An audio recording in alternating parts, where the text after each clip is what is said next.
Hi, this is Ruth Theresa with One Inspiring Woman, and today I'm going to talk to you about one of my favorite authors and poets that I have found many, many years ago, and I've read a few of her books, and I plan on getting some more and reading all about herself. She did 7 autobiographies. I am talking about Maya Angelou. She is one of the most beloved and celebrated poets and authors. She has almost like 50 honorary degrees. She is amazing. She passed away a couple of years ago, but I think she's really left her mark on many people and on many people's heart as well. I'm going to give you a couple of her favorite quotes and talk to them why they're one of my favorites. I love when someone else puts my kind of thoughts and ideas together and makes a really great statement. So let's try a couple of these. Let's see. If you don't like something, change it. If you can't change it, change your attitude. So many times in my business, I have people that come to me and say, can you change my husband? Can you change my wife? Can you change my children? Can you change my mom or my dad? I hear this so often. And really, what we have to learn is we have to change ourselves. If we change the way we're reacting to others, then they're going to change how they react to us. But it's not all on that person, it's on us to make the change. If we change how we react to them, they will change because they can't help to. They have to. So let's try the next one. If I'm not good to myself, how can I expect anyone else to be good to me? This one really resonated, and this is one that took me a long time as a young woman to really understand. Growing up, I felt awkward and out of place. I felt and thought things that other people didn't feel or think, and it just overwhelmed me a lot. And a lot of times when I was doing things as like a teenager or a young woman, I would go into different events and I would just feel like everybody's resonating. If I feel awkward, they're resonating that energy back to me. And I'm like, why are they making me feel more awkward? Or if I don't accept myself, why do I feel unaccepted by everybody else? And it was kind of this realization that really people are your mirror. When you walk into a room full of people, they're going to mirror back your thoughts and your ideas, even if it's not an active thought. If you don't like something about you, they're going to mirror back that energy to you and make you feel awkward or out of place or not accepted because that's what you're sending out. So they're only a mirror and mirroring that back to you. It's a really great lesson. Let's try when I've learned that when I have pains, I don't have to be one. Something that took me a long time to understand is when people are in pain, they usually are lashing out in painful responses like being mad or being upset, but really it's not the other person's fault that you don't feel well, it's your own. And for whatever reason, if you've got the cold or the flu or sinuses or whatever it is, it doesn't give you the right to push that energy to someone else. It's yours, and you should take that on yourself, work through your healing of that, and be as pleasant and as kind as possible. It's one of my favorites. Let's see. Never make someone a priority when all you are is an option to them. This one was a really hard one. And when I read this one, it took me a long time to realize that I can be a people pleaser. I can be someone who really goes out of my way to please other people.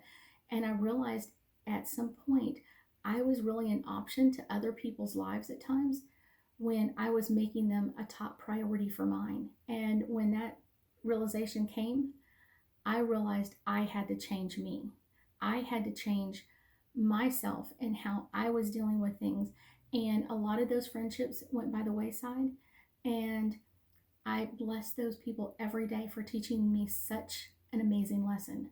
They're still in my heart today, and I send them light and love every day because of what they taught me about me. That's the most important thing. Let's see. Next one. A wise woman wishes to make no one to. Okay, let's start again. A wise woman wishes to be no one's enemy. A wise woman refuses to be anyone's victim.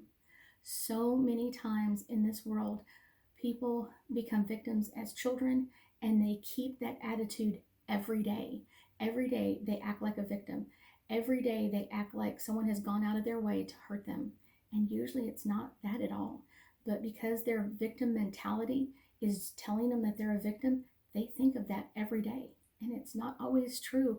It's one of those, we have to change our thinking. Like I said, we have to change ourselves. So the next one is, you can't use up creativity. The more you use, the more you have. I love being creative. I love doing my macrame and some of my other crafts and hobbies. I love making wreaths. I love making different things. I don't usually have as much time as I would really, really like to, but I will tell you, I absolutely love when I get a chance to express my creativity in that area. My next one has been one of my favorite for 2020, hate. It it has caused a lot of problems in the world, but yet has to solve one. Really, so many times it seems lately that people are talking about that this group hates this group or because of whatever reason, and I realize that it's one of those, hate doesn't solve anything. um, Hate only brings more things to hate, but when you find something to love about somebody, you find more things to love. One of my best. And my last one is the one that when I heard her say the words, and I think she was on one of the shows on TV, it literally floored me. I think I was in kind of like a daze for a while of just like, wow, that is such an amazing affirmation for so many people. This one is, when someone shows you who they are, believe them the first time. I will tell you that this is something that I was floored when I heard it. So many times people will tell you who they are, or they will show you who they are. And the really cool part is, you got to believe them. Sometimes those words just come out and they never tell you, you know what I'm saying, this is how I feel about it. They'll say, oh, well, someone else feels about this. Or I've heard, the one I hear a lot is, oh, it's all my ex-husband's fault, or it's all my wife's fault, or it's all my ex-wife's fault, or it's my ex-boyfriend or girlfriend. It's all their fault. When someone does that, you know that there is no one that's without fault in a relationship. It's one of those, it's kind of just cool that way, that when someone says their truth, when they tell you something that you just know, like in your heart or in your soul, in your gut, that what they're telling you is really the honest truth, believe them the first time they tell you. And those are the people that I don't remove from my life. Those are the people I pray for every day. Yet I will take them with a grain of salt and hopefully teach them through my kind words, through my truth in my words about themselves. I thank you so much for joining me today, and I know we'll be talking again soon.